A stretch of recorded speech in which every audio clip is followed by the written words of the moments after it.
মা ধূপ আর মোমবাতিটা মা জ্বালিয়ে দিচ্ছে। মায়ের কাছ থেকে ঝুড়িটা নাও না, মা জ্বালিয়ে দিক। ঝুড়িটা নাও, ঝুড়িটা নাও, মার হাতে অসুবিধা হচ্ছে। মন দিয়ে দাও। স্থান আছে এটা না।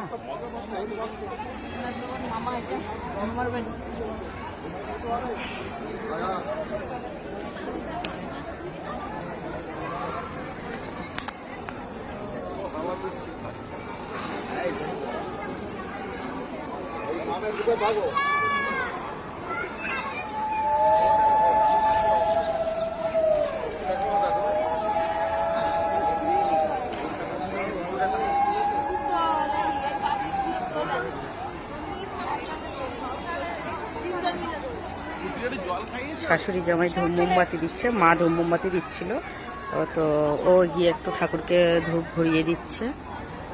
এখানে ঠাকুরের ধূপ দেওয়ার জায়গা, দেখো এখানে ধূপ মোমবাতি দিচ্ছে সবাই। মায়ের দেওয়া হয়ে গেছে, মা আসছে। দেখো যে কোনো তীর্থস্থানে গুরুজনেরা গেলে খুব ভালো লাগে, আর এটাই নিয়ম। আমরা ছোট থেকে শুনেছি যে কোনো তীর্থস্থানে বাবা আমাদের নিয়ে যাওয়া ভালো, কিন্তু আমার মায়ের পায়ের ব্যথার জন্য মা কোথাও তেমন একটা যেতে চায় না, কিন্তু নিয়ে যেতে চাই। মাকে তারাপীঠেও নিয়ে গেছি, এটা লোকনাথ বাবার মন্দিরে এসেছি, তো এই শ্বশুরমশাইকেও নিয়ে গেছি মায়াপুর। এখানে ইয়ে নেই না, এই যে পুজো দিয়ে আবার বাবু আসছে। চোখের সানগ্লাসটা কিন্তু খোলেনি বাবু, পুজো দিয়েছে সেটা কিন্তু চোখে ঠিক আছে। আমার আট ভাব দেখে নাও।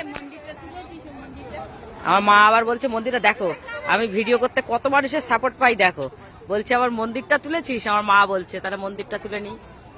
বাহ, মন্দিরের উপরে কি সুন্দর গো বাবা, আমি এদিকটা তাকাইনি তো।